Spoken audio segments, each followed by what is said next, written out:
Welcome to 28 and Searching. I'm your host, Samantha, and today I have Kay Solo on my show. Thanks for coming on my show, Kay. Thanks for having me. So tell us a little bit about yourself. Where are you residing? How old are you? How many years have you been in your industry? That sort of thing. I live in California. I'm 27 years old. I've been doing this. It's really come in stages. I really got my start in 2006. I was doing a lot of technical writing and a lot of technical editing, a lot of boring stuff. But I've actually been editing books since 2011, and that's been my favorite part so far. Okay, very cool. So, what would your job title be, and what does it mean exactly? Well, there's the long version and the short version. Usually I just say I'm an editor. It's pretty self-explanatory. I fix people's words and I make them better. Sure. But if I get into the more detailed aspect of it, there's also a lot of writing involved. I handle some emails, I handle newsletters, all sorts of things. And I tear people's books apart, and that sounds a little more intimidating. So usually I just start out with the fact that I edit books. Yeah, that's a much kinder way. As a writer, I Yeah. enjoy the I'm just gonna fix this rather than I'm ripping everything apart. Oh, yeah. So, do you currently work for a company or do you work for yourself? Are you freelancing or what's going on with that? Kind of both. My main source of income is I work for a business consulting company called Okay. Creative Business Consults, though we're switching our name over to Lazy Workaholic because that's the kind of people I work for. But I also started my own manuscript editing business called Manuscript Magic, and it's a little cheesy, but I decided that I really wanted to edit books, and I didn't yet have all the education and experience, but I felt like I was definitely qualified because I had years and years of writing and editing experience. So I just wanted to take a chance and jump in, and it ended up working really well. Very cool. So you have a little bit of experience in both. So we can talk about both the industry where you're working for somebody else and then also the industry of working for yourself. Yeah, absolutely. Very cool. So how did you get into the position? So freelancing, I'm assuming like you said, you started it kind of on your own because you knew that you were ready for it. But how did you get into the position with the company? With the company, I started as just a normal assistant. And this was really something as simple as I let them know that this was something that I could do, and they were really happy about it. It's kind of a small company. We didn't really have anyone who knew how to work social media or who was experienced with communications. So I told them about this, and they said, hey, this is great. We can open up an entire new department surrounding copywriting and editing because, business consulting people need all sorts of website content written, email templates, all sorts of things like that. So it really was as simple as, in my case, just letting them know that this was something that I could do. Sure. So did you find it, was it like a regular job where you go on Craigslist and look for it, or is there a specific creative hub where you find these types of work, or how did you find out about the company? The company is actually run by someone I met at school. Okay. And yeah, I happened to ask if they were hiring, and they were. I have to admit, I got into it kind of because at first it seemed like a stable sort of job.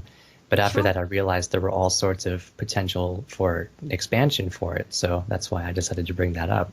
Very cool. So networking is a big deal, right? That's how you find out about these ideas because I know creative positions are oftentimes hard to come by, especially when you're working for a company.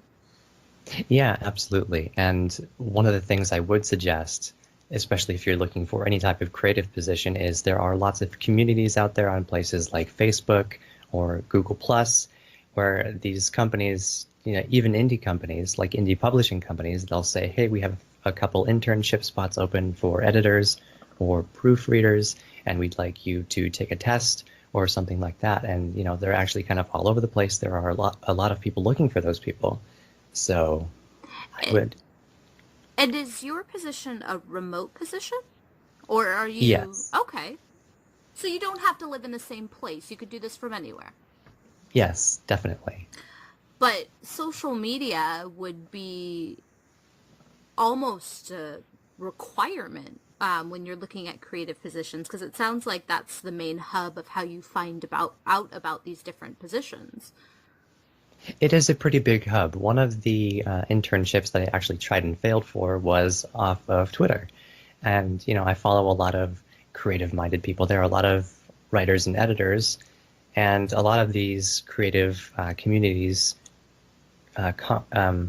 communicate through hashtags, Okay. especially when they have a big event going on. Hmm. And that's where I found out about a lot of different internships going on, because a lot of people were advertising like, "Hey, my indie house is growing. We need some more people with us. Come take our test." Oh, very cool. Okay. So if somebody doesn't like social media, probably not the type of career to go after at this point. It could be a disadvantage, but I think it's useful primarily in really finding out where you want to start. Okay. After you've started working, unless you want to use it for promotion, it's really not that much of a necessity. It is great to keep networking and to keep finding out about new opportunities, but it's not as important of a position as it would be for a lot of other tech-related fields. Well, and if we switch gears a little bit, when you talk about freelance editing, I mean, that's an ongoing thing, right? Because, I mean, I'm assuming that's where you get most of your work is through social media. Oh yeah, and definitely I had to establish myself as an editor, establish myself as a qualified editor. I had to put up a website, and I had to build a following. I had to constantly be telling people, by the way, I edit books. Come Hmm. see what I'm all about. So yeah, if you do opt for the freelancing route, then social media is definitely a lot more important. And no matter which way you go, you should really start at social media, though. That's where you're going to find the creative positions you're looking for. I think so. Yeah, there's also a lot of potential for marketing that you don't get through just looking at applications on Craigslist or anything Hmm. like that. You can find those positions out there, but you will get a distinct advantage from social media networking and finding these people individually. Okay, cool. So, do you think that you need a degree to become an editor? To become an editor, well, if you're applying for bigger companies, yes. Usually they want something about a bachelor's in English or journalism or mass communications. I Okay. didn't have a degree when I started. Hmm. That's because I had a lot of experience and I was working up toward the degree. Sure. And if you're an editor specifically, then you're going to be learning a lot of things on your own anyway, because school just doesn't teach you the sheer amount of detail that you need to know about language. Hmm. But having a degree can definitely increase your credibility, and Okay. it can help you get into those higher paying positions later on. Okay. And so, but would you say that somebody, if maybe they're interested in editing and they're going to school for that degree, whichever one it may be, do you think it'd be good for them to maybe while they're doing that, start doing like you did, editing, so that they can kind of learn the ropes as they go? Or do you think it's better to start after you get the degree? If you have the patience to do both at once, I would say go for it. I mean, I never once had anyone turn me away for not having a degree. Okay. Did you ever feel like at any point in time it might have hurt your credibility or your reputation to not have that degree while you were editing, or did it never really affect the freelance portion? It didn't really affect me so much as the amount of business that I encountered, which I guess is the important part. Sure. But I did feel a little self-conscious not being able to put that degree on my list of credentials. Yeah, I wanted to be absolutely. able to do that to say, hey, I've done the work. I'm kind of an expert now, and the college thinks so too. But otherwise, it was just a matter of building up the testimonials and letting my other work speak for itself. Do you think that there are, because I've seen several like certification courses for editors where it's, because it's a lifelong learning process. I mean, the English language is changing constantly. So I've seen some certification courses. Do you think those might suffice also to build credibility? I think so. Yeah, I actually don't know too much about the certification courses, but usually in most other fields, the certificates mean that you at least took something through to completion and that it was about the field that you're working in. Like I've also done a photography certification and I Hmm. feel a lot more confident about my skills after that. And it's a nice thing to show off too. Sure. So it works on almost two fronts, right? So it works on the front, and this is the same thing with a degree, is it works on the front of somebody seeing that credential, but then it also helps to give you confidence, is what I'm hearing. So it kind of gives you more credibility in yourself. Yeah, there are definitely some things you're going to have to learn on your own, but you will learn plenty going through school. Like one thing that I actually didn't really like going through English, even though I realized it helped me, was you focus a lot on analytics Hmm. rather than looking at the specific rules of grammar. So you have to learn that yourself. But coming out of it all, I still feel like a more well-rounded individual. Okay. So, because that's interesting, because I've talked to writers before, and, they go back and forth about whether you need a creative writing degree, and, a lot of them don't have it. But when you're an editor, so the people who edit those pieces, the degree is almost necessary because you need all that more, you need all that knowledge that you're gaining. I would say so because you do end up learning a lot in these classes, even if it's not some of the specific things that you need, like all those specific grammar rules. Hmm. But all of this is important when you're an editor because you have to look at the big picture, and this sort of helps you with that. You have to really be able to get in there and change big things around, like entire chapters and entire paragraphs. And, eventually, if you become a good writer, then I think it can help you become a better editor. Okay. So, do you think being an editor is subjective? Like, writing's subjective. Some people think that, some writing is good and some writing is not. Do you think editing's the same way, where it's a very personal choice of who you choose to edit your work?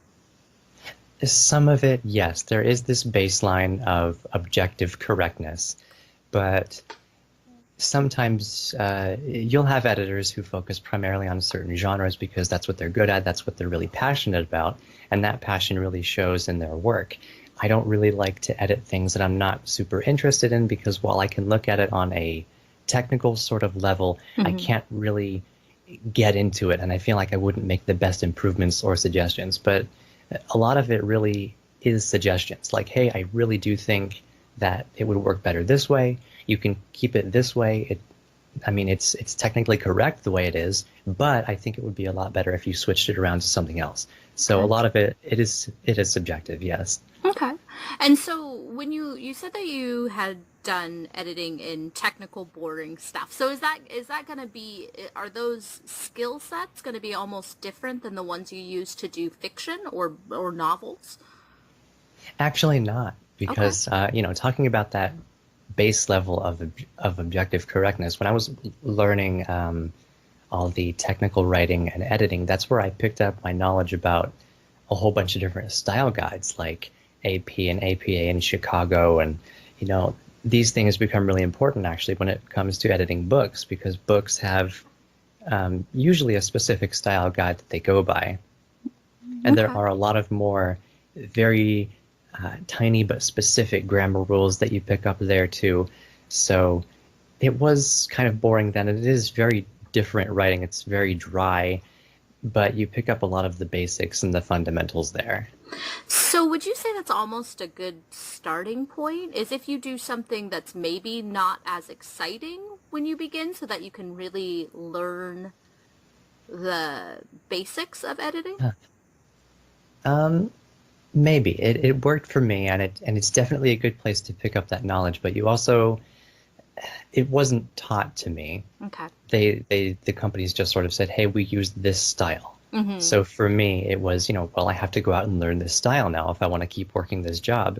So I think it might be more important to, like, if you have an industry in mind, let's say you want to work at a publishing house, Mm-hmm. figure out what style guides they use, what rules they use, and then go learn them. It can help to work the job in the sense that you're getting practice, Okay. And you usually get feedback from another editor, but yeah, it's more about the self-drive than anything else. So, what would be, if somebody was interested in becoming an editor, what would be a good entry level position for them to kind of start at to see if A, they like it, or B, where they can learn some of the ropes?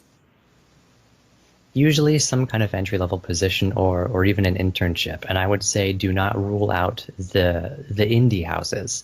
There are all sorts of entry-level positions from proofreader to assistant and even just normal internships and that's where you can really learn the ropes because you're dealing with people who are a lot more experienced than you, the people who can teach you these things, which might be a little bit easier than you having to go out and learn it all on yourself, on your own.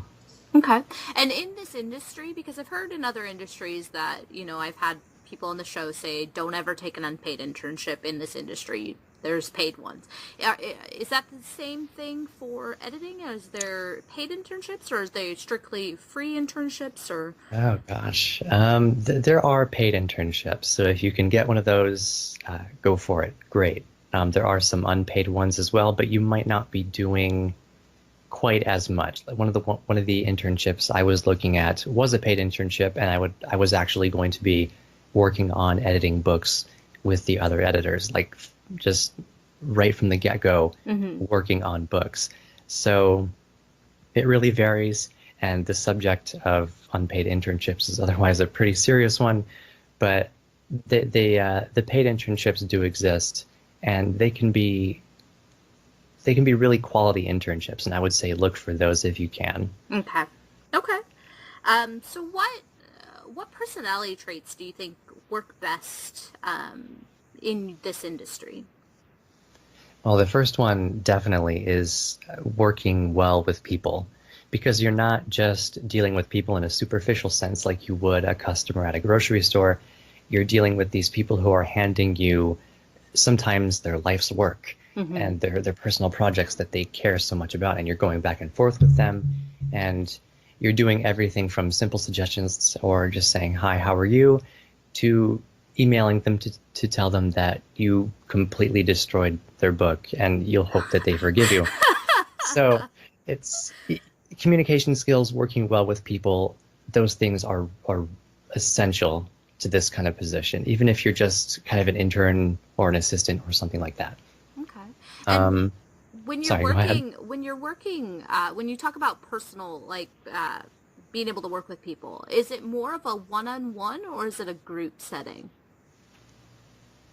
It's typically one-on-one. Okay. I've let's see. Because usually there's one point of contact between the client and the editor, whether it's just a single editor or the editing team. Okay. So usually, sometimes you have to work in a team. Sometimes, yeah. Actually, in the Manuscript Magic company I started, I had 3 employees at one point, and we all sort of worked together, but I was the one who communicated directly with the clients. Okay, but you still had to be good at working with your teammates. So Oh yeah, this isn't absolutely. something that, like, because some people are good with one-on-one communication where they're not good at group communication, or they're not able to talk in or work with groups.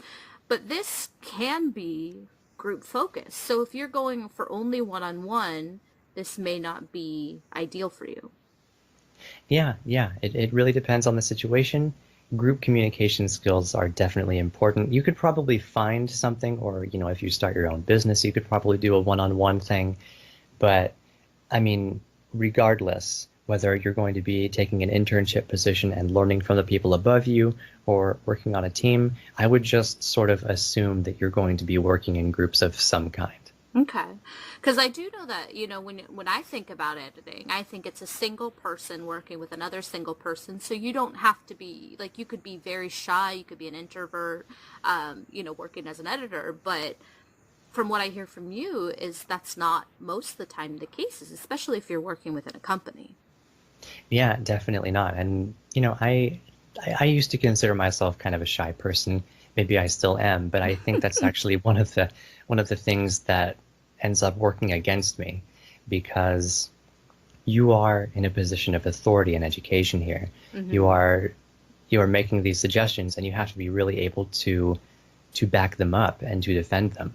And even when people are paying you to edit their work, there's going to be some reluctance, some pushback, and sometimes you're going to be even objectively correct, and they're going to be a little iffy about it. So you kind of have to have the ability to really push yourself on that person and say, well, in this case, you really do need to change this. So I remember, yeah, absolutely. I remember one situation, one client I was editing, he had typos all over the front cover of his book. And he really did not want to fix this. And I kept telling him, if this shows up on Amazon like this, people are not going to buy this book. Yeah. So this, some level of confidence is absolutely necessary, even if it gets to the point of being a little bit annoying. Okay. Yeah. And talking about what personality traits it takes to be good, there's also the flip side of that. What personality traits are not going to work here? This might sound a little surprising, but I think that being too nitpicky can actually be a problem, because there's having an eye for detail, and then there's getting tunnel vision, something that prevents you from seeing the bigger picture. You can work all on being technically correct, but this is something where you always need to give yourself a little bit of wiggle room. Yeah. Okay. And I also think, being easily distracted could be a problem, because this is something where you are going to be sitting down and staring at a screen for hours and hours. This is intense. It takes a lot of focus, and there's a high chance for burnout. So this is something that people really need to know when they get into it. And it's not going to be a super exciting job unless you really love the material that you're reading. Sure. Yeah, absolutely. What personality traits of yours do you think really lend well to what you're doing? Gosh. I think having some kind of passion for books, for writing, for reading is definitely necessary, but having that imagination especially. Like, I would say, if you're the kind of person who ever watched a TV show or read a book series and then went and angrily wrote a fan fiction because you thought that they could have done so much better and that it didn't reach its potential and you had to do it right, that's definitely the job for you, because you're working on people's creative projects and you get to help those people reach that potential, and that's just such a cool thing. That's a great example. I mean, because so many people, if they relate to that, that might be true, because then they get to fix the same thing, right? I mean, it basically takes the creative process somebody did and be like, no, it does this, and you fix it, right? Yeah. I've watched and read so many things where I couldn't help but think, well, if I had worked on this, then that would have never, and that's exactly what you get to do here, and it's a great feeling. That's very cool. And I know you said that shyness has kind of worked against you. Are there any other personality traits you've had that you've kind of struggled with, that you've had to either meld the job to, or you've had to change yourself to make it better? I kind of had to learn how to compromise, and this sort of goes along with the tunnel vision thing. But when I first got into editing, I was very much about, like, these are the rules, this is what's correct, this is how everything should be. But there's a whole lot more freedom to this, because you're really working with an art form here. And sometimes you just have to be open to the fact that not everything is going to go the way that you think it is, or the way that the author thinks it will. It's basically you and the author versus their work. So it's figuring out, I mean, it's a learning process for both people the whole way. So learning to compromise stuff that you can say, okay, fine, we'll leave it that way, it's okay, whatever. Okay. And so you're kind of doing both things. You're at you're at a company, and then you're also doing freelance. You're doing your own thing with your own company. Is there a ladder up or a lateral move you could make if somebody were in that situation? It usually is. It's usually a hierarchy sort of situation. You start at the lower positions where you're like an intern or a proofreader or assistant, and then you move up to editor, and then maybe editor in chief. And it really depends. If you're at a company that isn't so creatively oriented, there might only be one or two positions, but it usually comes in that hierarchy. Okay, so you could, and even if you were at one of those companies that only has one or two positions, there are other companies where you can move up. There is a way to go up from where you're at. Yeah, absolutely. And if you're really good at what you do, and the company maybe doesn't focus a lot on the whole writing and editing thing, maybe that's something, depending on the company, of course, maybe that's something they could expand into. And, if you're good enough at it, you'll be in charge of it, or something like that.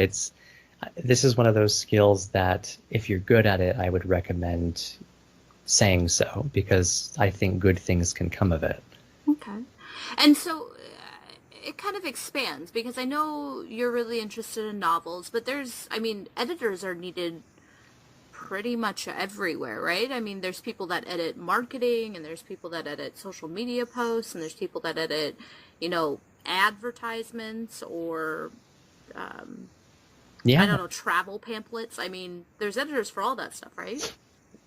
Yeah, and it's heck, not even just editing, that it's the writing too. People will pay you to write email templates for you or for them. And basically if you're good at words, the writing and editing is kind of interchangeable, and those are skills that people are really after. Okay. Okay. So you can kind of, it's a very fluid job. You can kind of mold it and convince people, if you're persuasive enough, that whatever skills you're offering as an editor can either be expanded or moved to different portions of different companies or even freelance. Yeah, definitely. And if it doesn't come to the point of the company itself offering more services, then maybe you get some extra paid responsibilities. It's when you're good at words, people take notice, and that's something that really makes you a valuable asset. Okay. What what would be some of the drawbacks to this career choice? Are there extensive training, poor pay, long hours? What kind of stuff would maybe turn people off to this? Well, the first one I kind of mentioned, the high chance of burnout, and that's Mm-hmm. definitely the case. I don't think being an editor is something that you could just feel lukewarm toward. It's something that you either really like or something that you very quickly don't like, because you're doing the same thing every day. You're just staring at a Word document and you're making tiny, tiny changes to the whole thing, and it gets really exhausting pretty quickly. Some people are okay with that because they love what they read, they love the people they work with, Mm-hmm. but sometimes it takes getting into it to figure that out.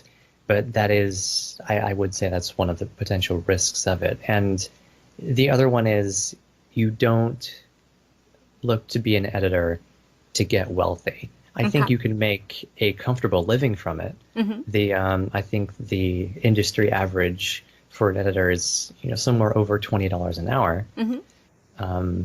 maybe higher depending on the position. But you're not going to go buy a Bentley with your first paycheck or something. Sure. But I mean, I would assume that the potential for wealth, we'll call it wealth, that doesn't mean you're going to be astronomically rich, but you can make a livable wage, isn't it? I mean, I would assume that the amount of work you put in, right? So you can get as many clients as you can get and then put it in the work and you make the money.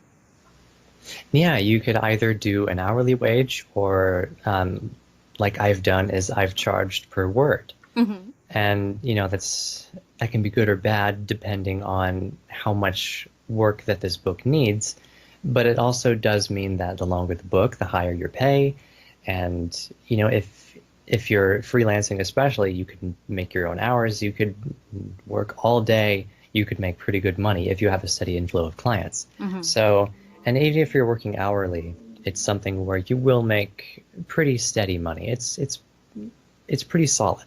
It's livable. You can figure out how to make it livable.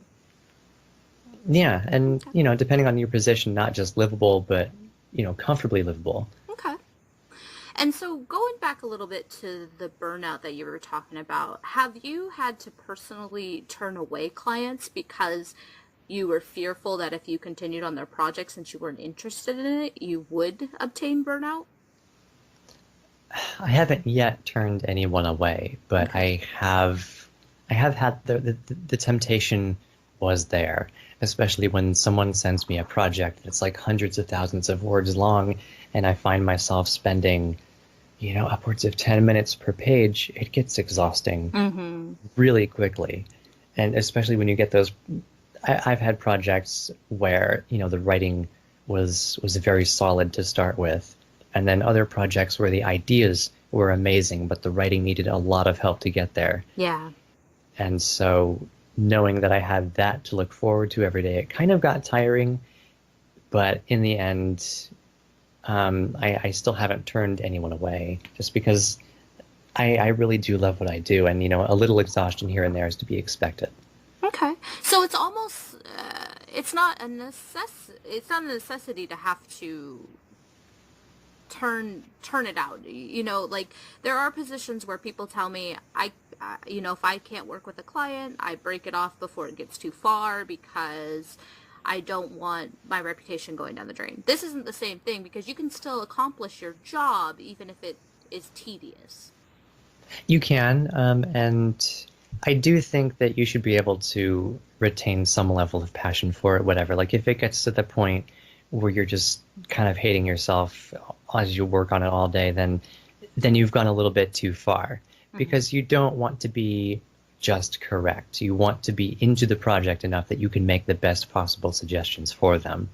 So to some degree, I think there is that necessity of being able to turn people away.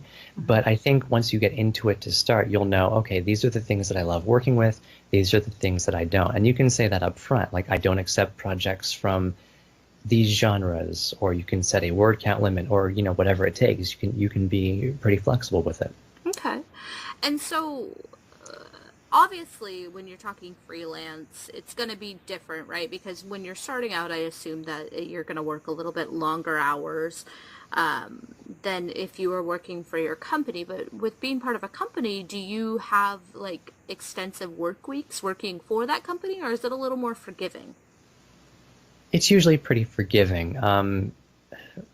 With some very rare exceptions, you usually know how many hours you're going to work that day, what kind of work you're going to do that day. It's pretty reliable. Okay. So they're vastly different when you're looking at freelance versus company. And that's something that if somebody likes editing, they should really consider the differences between the two.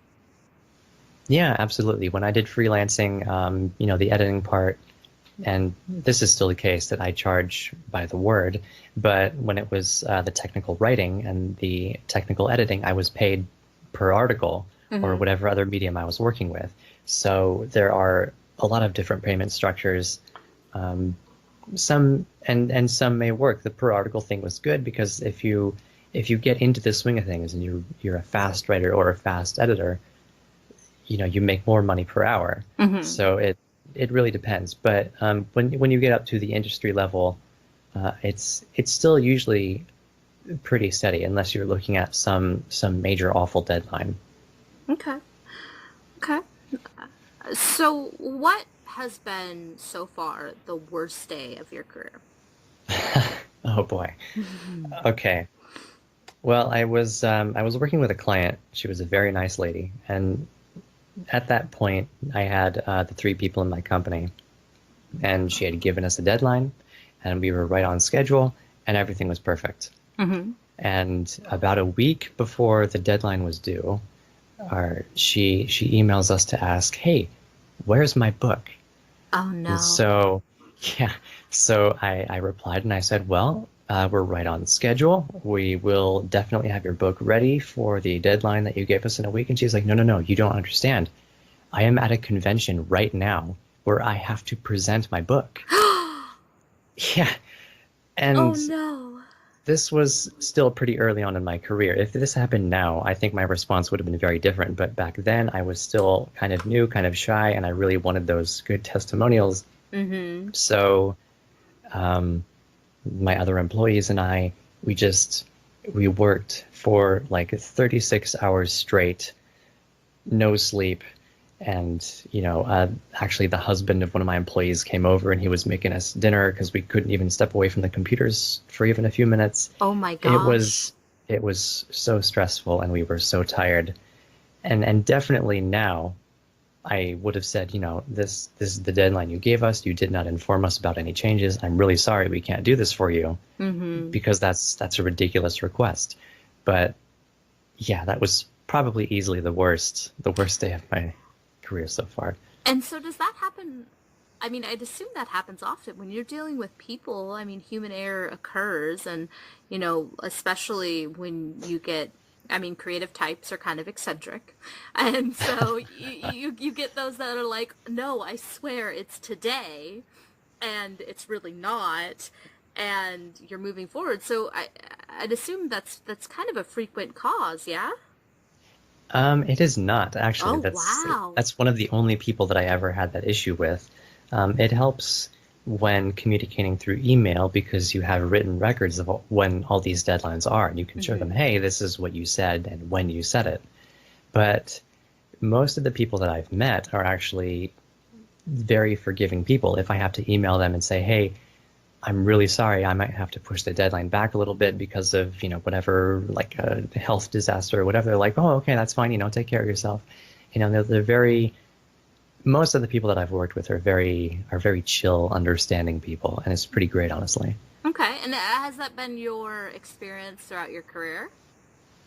Yeah, so far, Wow. regardless of, I mean, in some places the deadlines, of course, are a little bit more strict, Hmm. but um, in most cases, the people are pretty great, and there's no this is it.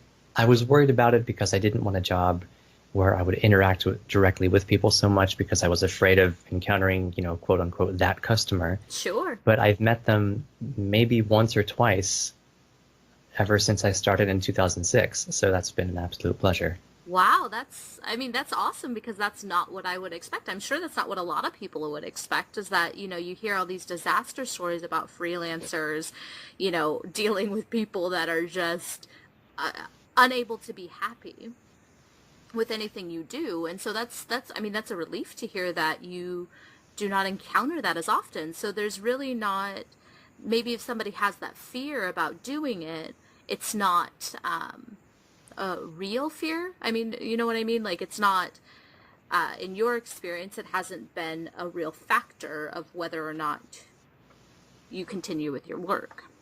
Yeah, I would say that's definitely a fear that will probably not come to fruition pretty often. I was worried about it getting into it because I thought I'm going to be working with authors. They've written books. They don't want me like really messing up maybe their Hmm. life's work or whatever. But these are people who want their book to do the best that it can, and Yeah. they come to me and they say, well, you're the person who does the editing. I will look over your notes and suggestions, and we'll do our best on this together. It was eye opening, and it's been kind of amazing. Yeah, I mean that's great to know because that would be my fear. You know what I mean? Going freelance, that would be my fear of doing things with other people is worried that every customer I get's going to be the biggest jerk I've ever met, and I'm never going to be able to make it, because they're going to slam me every chance they get. So that's awesome to hear. Yeah, But I think you sort of have to get used to they're coming to you because you're the authority on this. It's not the other way around. They might be the authority on their world that they've created, but now you're the authority on helping them make it better. And 9 times out of 10, they recognize that, and that's why they're giving you their money.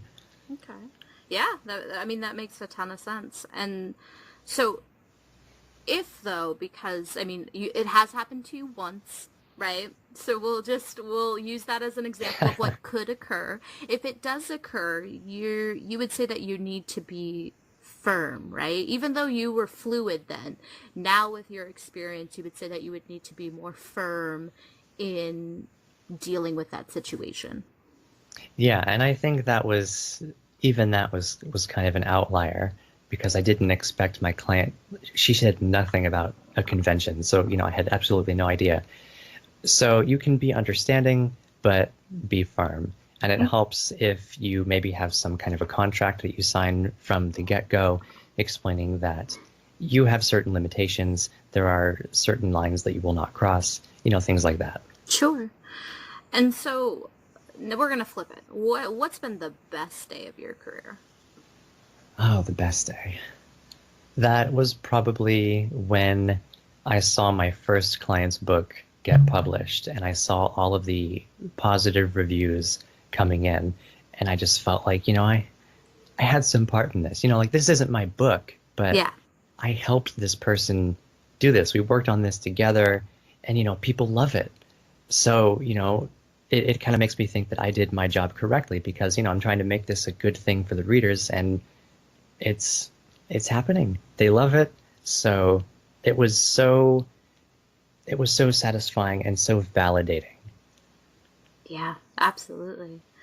And so talking about validation, is that one of the benefits of your job then? I assume because you get quite a few published that it would be, even though they're not Oh, yours, you yeah. still feel validated. Yeah. And if you've ever written a book and you finished a book, it's that feeling just every single time you finish it because the author is happy and then you see the book put out there, you might see your name in the credits somewhere, which means, a little exposure, but also, hey, I helped work on this. And you see the good reviews and you know that it was partially because of your suggestions and your work that it's taking off so well. And it happens every single time and it's a great feeling. Is that a side note? Is that one of the requirements that you make? Is that they need to put you in the credits because you are contributing to this? So is it a plagiarism type thing if they don't do that? I think it really depends on the editor. I'm a freelancer, and I kind of leave it up to them. If they want to do it, great. But that's never something I've demanded of them. Okay. So back to the benefits. What else besides validation would you say is a benefit to your position? Well, like we talked about before, we have the pretty predictable, pretty stable work. And also, I think if you're a reader or a writer or just someone who loves books, you're going to love this because you work with some of the coolest people ever. Like these are all authors, these are all editors, these are all very creative and friendly people. Mm-hmm. It is an absolute pleasure to be a part of this community and to be surrounded by these people in the workplace all the time. Sure. And I think that's one of the best things ever. The people have made it one of the best career decisions I've ever made. Okay. And you said that there's a lot of work out there. So do you think it's pretty realistic to say if somebody wants to go in this, they should not need for a job? That could be a safe assumption. Yeah, like you might not immediately get the type of editing job that you want. Yeah. Like I started out doing the kind of boring stuff, mm-hmm. but regardless of what you do, that's something for your resume. Those are connections that you're making, and like I mentioned, if you're good at words, people realize it and they'll want you. So, and some companies don't even know that they need it until you point out, hey, these are things that we can do better. So yeah, I do think, with the networking, putting forth the effort, maybe to get the education and the experience and just to jump into it, I think it's a pretty safe market. Okay. And when you talked about, the type of editing, even if you have, but the skill set's going to be the same. So if you go into this and let's say you can't find what you want to do at first, your skill set's still going to transfer to something that you can find that will pay.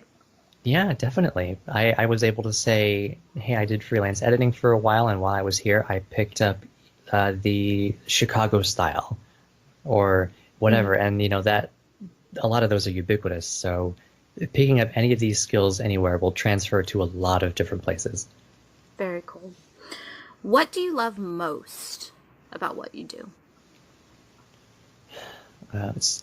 Honestly, as kind of a book nerd, it's the fact that I'm working with books. Mm-hmm. I'm writing them, I'm editing them, I'm working with authors. That's the coolest thing. Like I work with people who write books. That's so cool. And also the feeling of getting to help people with the projects that they love so much. Like I understand firsthand what it feels like to work on something and to pour your heart into something.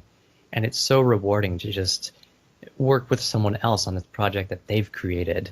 And yeah, it's mostly just the entire work experience, working with the people and working with books. Very cool. What what was the moment that you fell in love with your career? So before you knew that you weren't going to get jerk customers, and you knew that you were going to do it. What made you fall in love where you knew that you wanted to do editing? It was probably a few books in because I had heard so much about the burnout that I talked about. Hmm. And I felt that excitement after that first client's book was published. And then I did it again and again and again. And I realized that the excitement was not fading. Like I was still just as eager to get an email from my 30th client as I was my first client. Like when I realized that this was something that I legitimately enjoyed doing and not just something that I loved because I had just started and I Hmm. thought it was temporarily really cool or something, that was really the moment for me. Okay. So when you started, you weren't in love with it. So what made you start it? Well, I was in love with it when I started to a certain extent, Okay. in that, I had just I don't know why I didn't think of this before. Like I love books, I love writing. Hmm. Why can I not get paid to help other people with their writing? Sure. Um, and so I thought, oh, it'd be cool if we started an editing business together. That'd be awesome. Um, it was really the moment when that first client's book was published that I realized all of the work was worth it and that I could do this 10 times over, 20 times over, you know, maybe forever, and it would still be just as rewarding. Okay. So you had a surface love, right? You had like the the beginning of, you know, oh, this seems cool, so I'm going to do it, and then you realize that it's actually a passion. Yeah, some of it was kind of throwing caution to the winds, like, hey, this seems like a cool idea, Hmm. but I thought, very quickly it could get very exhausting working with these authors. Maybe they're mean, I don't know. It was a lot of experimentation at first, even the first couple of clients together. But after that, once I got into the swing of things and that excitement was still there, that's when I really knew. Cool. Do you currently have any expansion plans? Um, that's hard to say. I've thought about after my schooling is complete, going back to this company and working on that full time, maybe Hmm. hiring some more people again, um, or going a different route. Maybe I could look at joining a publishing house myself, something like that. I Okay. mean, whatever I do think that writing and editing are going to be part of my career if I can help it. So you're kind of fluid right now. You just know the career you want to go to, like you want to be in. You're kind of open to what the possibilities are going to be. Yeah, I could stay here and expand, or I could go somewhere else. And I think even that would be a positive personality trait for someone who wants to get into this business. Like, be open to change, be willing to move to different places. Like, it's all well and good to find a place where you are comfortable and you can settle down. And it's not even that this is like super competitive, but there's a lot of opportunity out there. So, always keeping yourself open to that, I think, is a must. A lot of fluidity. Yeah, definitely. Okay. Okay, so we've kind of broken down what it means to be an editor. We've gone through and talked about a lot of different stuff. I've got a few more questions for you. Sure. What did you want to be when you were a kid? Oh gosh, I wanted to be everything when I was a kid. Like whatever book I read or whatever TV show I watched, I was like, I want to be that. That looks Goldfish cool. syndrome, huh? Yeah. I wanted to be I remember distinctly, I wanted to be a helicopter pilot. I wanted to be a police officer, And then for a long while, I wanted to be a gymnast. Okay. I spent 10 years as a gymnast. Really, I was taking it seriously. I was hoping to get to the Olympics, Sure. and that didn't work out. But, beneath it all, um, I did want to be a writer. Still, from a very early age, just like Hmm. as soon as I learned how to read, I had all these stories in my head that I was not content to just keep there, Sure. you know. So the writing thing has been a constant in my life for a while. And otherwise, there were a few other major things that I considered, but none of those really panned out. Sure. Cool. It's a long jump from helicopter pilot to an editor, but you got Just a there. little bit. What is the best piece of business advice you've received? Best piece of, okay.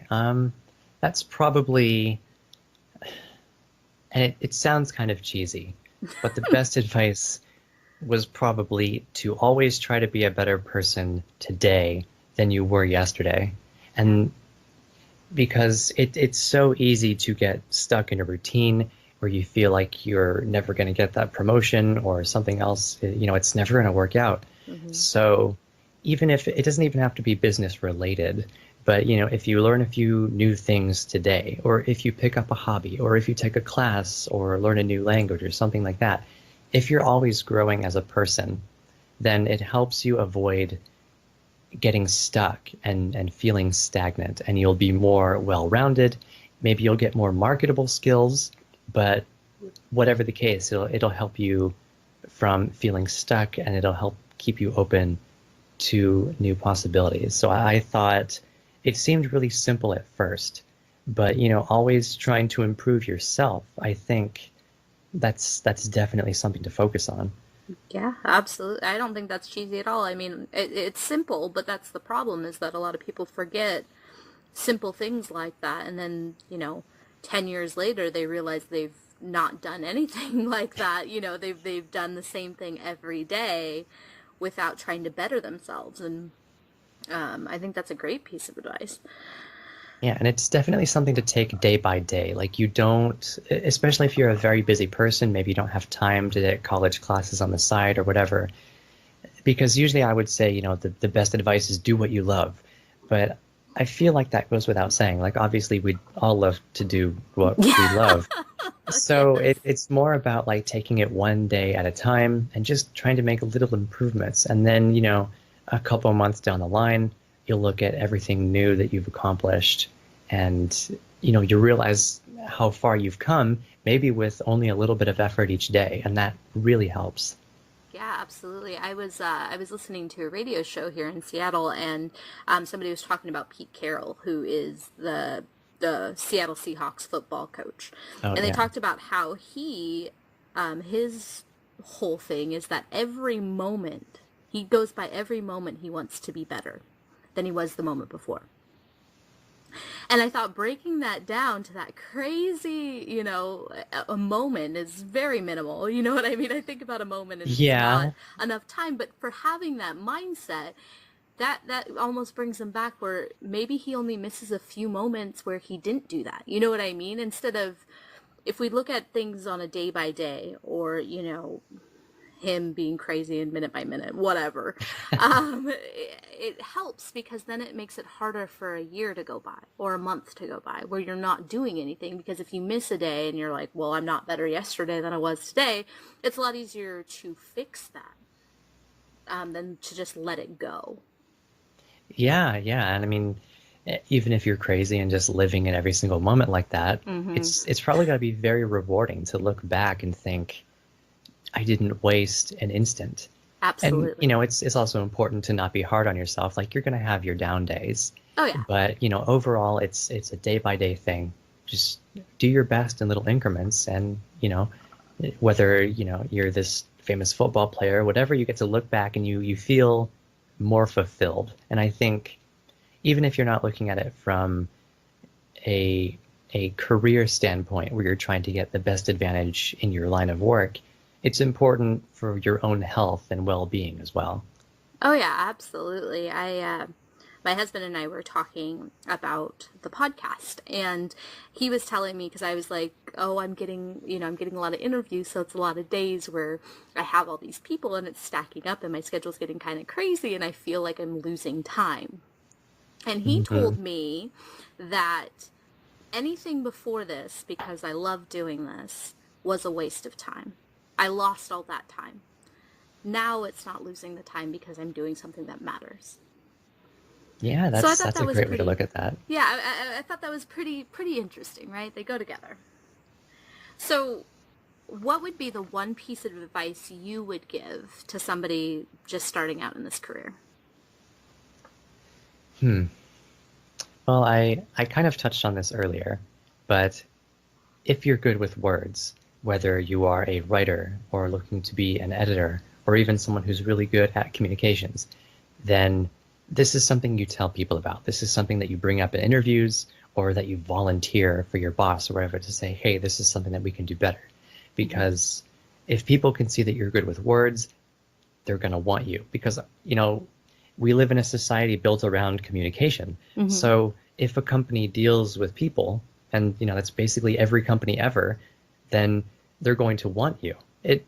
Editing might seem like a narrow field at first because people might think, oh, you just work with words or whatever, but people need emails and templates and website content and marketing and social media content and promotional and instructional material and press releases and newsletters. Yeah. This has so many advantages. Never ending.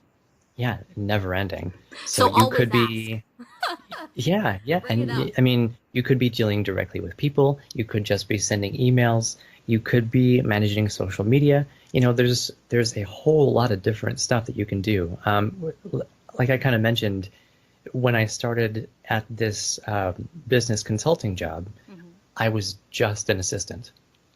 And then as soon as they found out that this was a skill set that I had, suddenly I was doing all the boss's emails. I was writing all their templates. And then we opened up a whole new service for the copywriting and copy editing that I now lead. So, it's obviously not always going to be like that. Yeah. But it could be. Yeah, if you're good with people, then you would be surprised how many people struggle with writing a basic email or writing website content or anything like that. So this is definitely something that you want to tell people that you're good at. Okay, so you need to sell yourself. Absolutely, and this is not one of those things that it's just like a small hobby on the side. This is something that is a really valuable asset. Very cool. All right, well, thank you for coming on, Kay. Thank you very much for having me. If you like this episode or you're looking to change your career, go to 28andsearching.com or become a patron to get exclusive content sent directly to you. See you next week.